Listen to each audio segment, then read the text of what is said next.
आप लोग सुन रहे हैं एनो न्यूज की प्रस्तुति।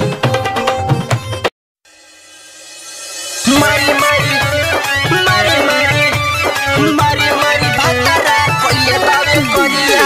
डीजे रूपेश राज, बसंतपुर चौक।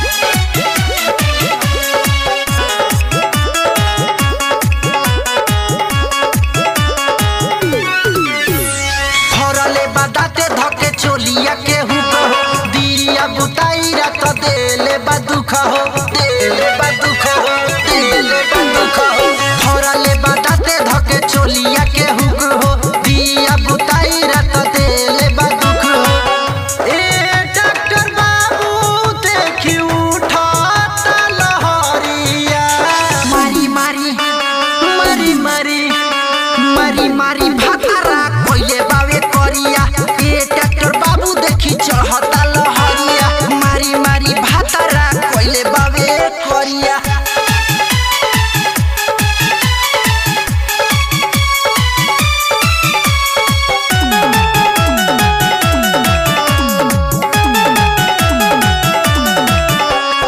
डीजे रूपेश राज,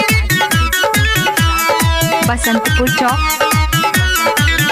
का कोइले बायती भोरवा में धके दावेला हमके कोरवा में। ए जी सुनतानी का कोइले बायती भोरवा में धके दावेला हमके कोरवा में। रस रस दर्द कर चोली के भीतरिया।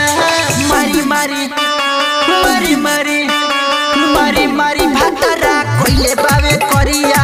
ए डॉक्टर बाबू देखी उठता लहरिया मारी मारी भतरा कोइले बाबे कोरिया।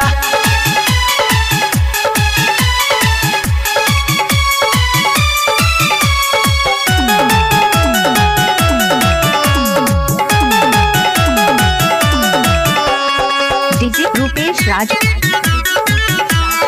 बसंतपुर चौक। देखी आला लगा के भीतरी जी बिहे करे निराजन जी करी जी। सुनी ना